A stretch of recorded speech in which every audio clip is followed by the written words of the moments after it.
அனைவருக்கும் ஆகா செல்வராஜின் பொங்கல் நல்வாழ்த்துக்கள். இன்றைய தினம் நான்காவது பதிவாக மக்கள் திலகம் மாமனிதர் அவரை பற்றி சில நிகழ்வுகளை உங்களோடு நான் பகிர்ந்து கொள்ள ஆசைப்படுகிறேன்.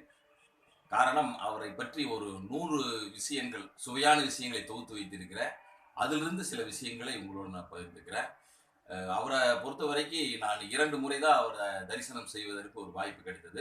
அப்போது நான் 86, 90களில் சென்னையில் பணியாற்றி கொண்டிருக்கும் பொழுது அவரை நான் பார்த்தேன். 2 விஷயங்கள். ஒரு முறை என்ன என்றால், சுதந்திர தினத்தன்னைக்கு 1987 கோட்டை கொத்தளத்தில் அவர் கொடியேற்றி விட்டு அவர் பேசினார். அப்போது நான் அந்த பேச்சை ஓரளவு பக்கத்தில் இருந்து கேட்கின்ற ஒரு வாய்ப்பு எனக்கு கிடைத்தது.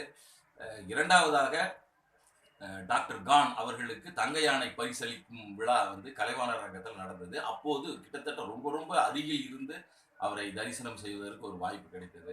அவர் மீது ஒரு அளப்பரிய ஒரு மரியாதை ஏன் வருகிறது என்றால், எங்களை போன்ற ஒரு 12,000 அரசு ஊழியர்களை நிரந்தரம் செய்வதற்கு அவர் தான் காரணமாக இருந்தார்.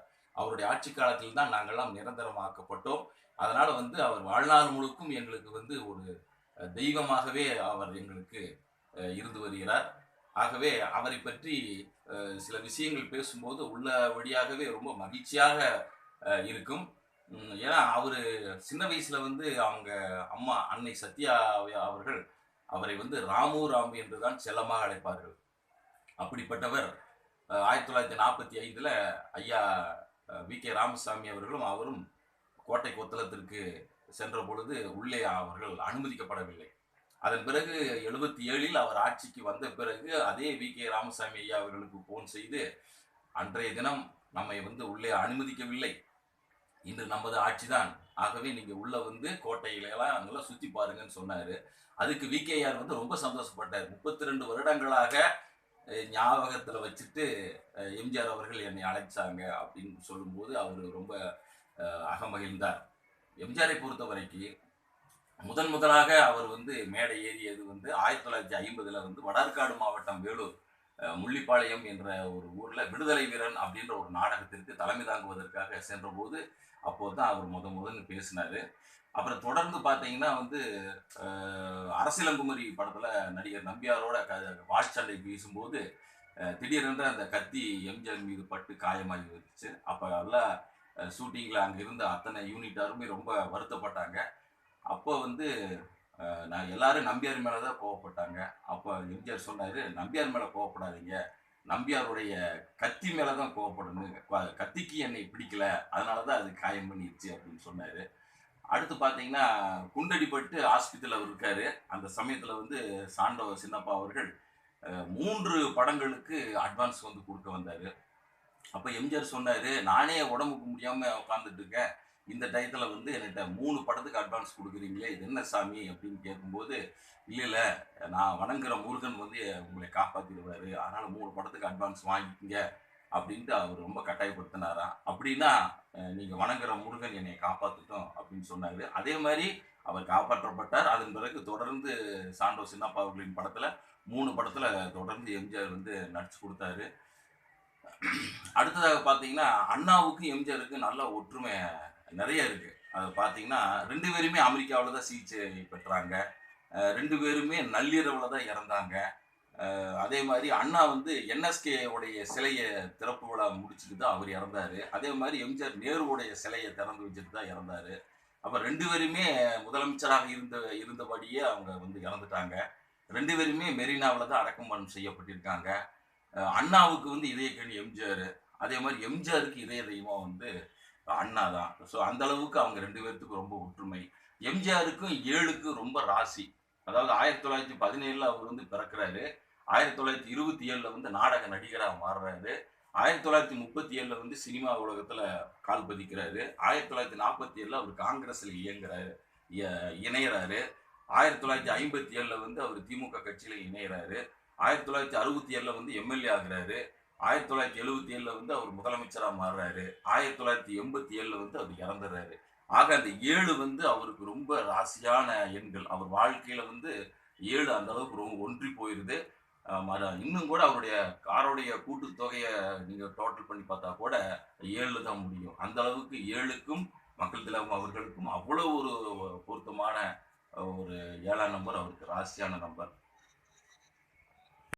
மக்கள் திலகத்தை பொறுத்தவரை அவர் ரொம்ப ரொம்ப பிரியமாக கொண்டாடுகின்ற பண்டிகை வந்து பொங்கல் பண்டிகை தான். இந்த பொங்கல் பண்டிகை பொறுத்த வரைக்கும் அவர் வந்து எல்லாத்தோடையும் வந்து வேஷ்டி சட்டை அணிந்து எல்லாரோடைய விருந்து கொடுத்து பரிசு கொடுத்து அந்த பொங்கல் பண்டிகை வந்து ரொம்ப சிறப்பாக கொண்டாடுவார். அவர் எப்பவுமே கீழே உட்கார்ந்து சம்மணமிட்டு உட்கார்ந்து தான் அவர் வந்து சாப்பிடுவார். குட் மார்னிங் சொன்னால் அவருக்கு பிடிக்காது, காலை வணக்கம்னு சொன்னால் அவருக்கு பிடிக்கும். அப்புறம் அவர் பிறந்தநாள் கேக்கில் அவர் வெட்டவே மாட்டார். ஸோ அப்படிப்பட்ட சில நல்ல நல்ல விஷயங்கள்லாம் வந்து ஒரு முன்னுதாரணமாக அவர் திகழ்ந்தார். நாடோடி மன்னன் திரைப்படத்தின் 100வது நாள் விழா மதுரையில் நடந்தது. அப்போது 100 சவரன் தங்கத்திலான ஒரு வாள் வந்து அவருக்கு நினைவு பரிசாக கொடுத்தாங்க. அந்த வாளை அதே மேடையில் வந்து ஏலத்தில் விட்டு அந்த பொருளை அந்த வந்த பணத்தை அப்படியே சீன போருக்கு எம்ஜிஆர் கொடுத்தாரு. அடுத்தது பார்த்தீங்கன்னா பிளைமவுத் கார் ஒன்று, நல்ல நீளமான கார். அதாவது உங்களுக்கு சுருக்கமாக சொல்லணும்னா இந்த தலைமுறைக்கு கரகாட்டக்காரனில் வர்ற கார். அந்த காரில் தான் எம்ஜிஆர் வந்து போயிட்டு இருக்கும்போது கோடம்பாக்கம் மேம்பாலம் கட்டாத காலகட்டத்தில் அப்போ வந்து கேட் போடுறாங்க, ரயில்வே கேட்டு.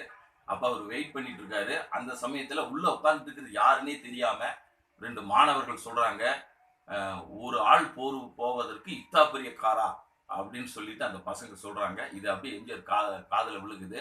உடனே அவர் யாரிடமிருந்து வருகிறது அப்படின்னு பார்க்காம என்ன வந்தது அப்படின்னு பார்த்துட்டு உடனடியாக அன்று முதல் அவர் அம்பாசிடர் காரை அவர் மாற்றிட்டாரு. அன்று முதல் தொடர்ந்து அவர் அம்பாசிடர் காரை தான் அதிகமாக பயன்படுத்திட்டு இருந்தார். அடுத்து இன்னொரு வரலாற்று நிகழ்வுகள். சர்வப்பள்ளி ராதாகிருஷ்ணன் அவர் வந்து ஒரு முறை எம்ஜிஆரோடு டீ சாப்பிட்டுட்டு உட்காந்துட்டு இருக்கும்போது அப்போ அவங்க பேசுகிறாங்க. அப்போ எம்ஜிஆர் திடீர்னு கேட்குறாரு, உங்களுக்கு டீனா ரொம்ப பிடிக்குமோ அப்படின் போது அவர், ஆமாம் எனக்கு டீ பிடிக்கும், அது இல்லாமல் எனக்கு 7 டீ பிடிக்கும் அப்படின்றாரு. அப்போ எம்ஜிஆர் கேட்குறாரு, அதென்ன 7 டீ அப்படின் போது அப்போ அவர் வந்து முன்னாள் ஜனாதிபதி சொல்கிறாரு, duty, surety, quality, security, responsibility, sincerity, punctuality அப்படின்னு சொல்கிறாரு. அப்போ 7 டீ பிடிக்கும் அப்படின்னு சொன்னோடனே உடனே அவர் முன்னாள் ஜனாதிபதி சொல்கிறாரு, உங்களை பார்த்தோன்னே எனக்கு 8வது டீ ஒன்று பிடிச்சிருச்சு அப்படின்றாரு.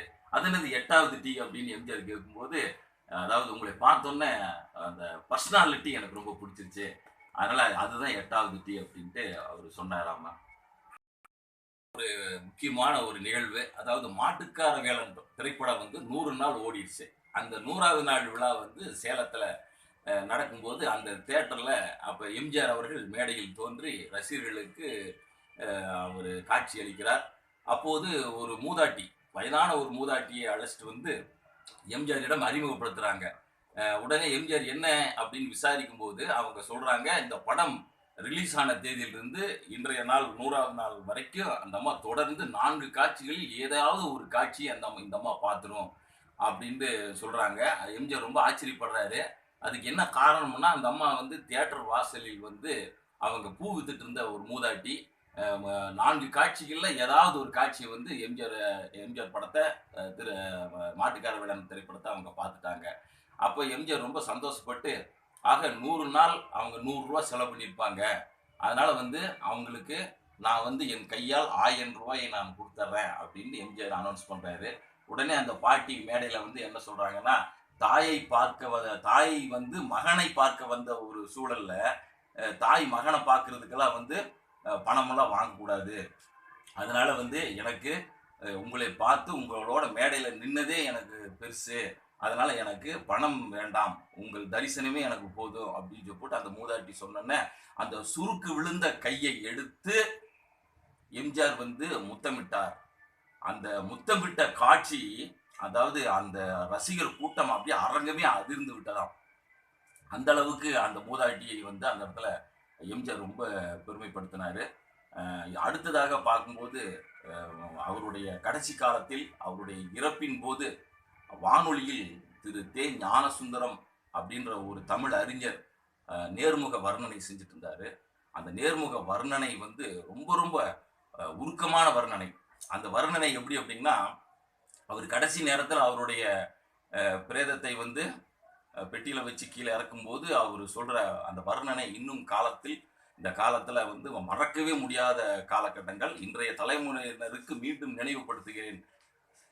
அவர் சொன்ன அந்த வர்ணனை, இதோ அமரர் எம்ஜிஆர் அவர்களின் உடல் இன்னும் சில வினாடிகளில் அடக்கம் செய்யப்பட இருக்கிறது.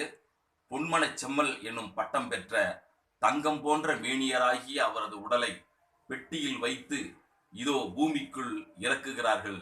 இதுநாள் வரை பூமியில் இருந்துதான் தங்கம் எடுக்கப்படுவதாக நாம் கேள்விப்பட்டிருக்கிறோம்.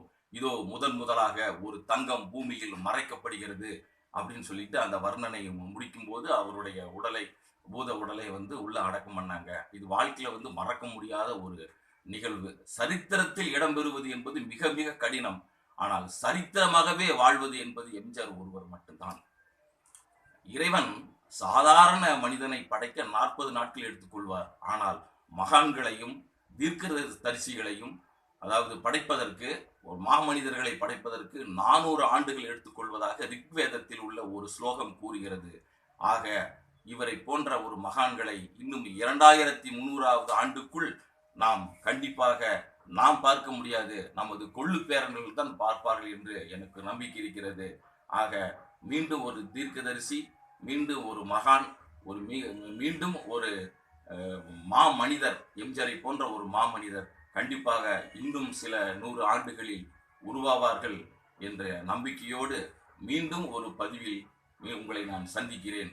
இப்படிக்கு உங்கள் ஆகா செல்வராஜ். நன்றி, வணக்கம்.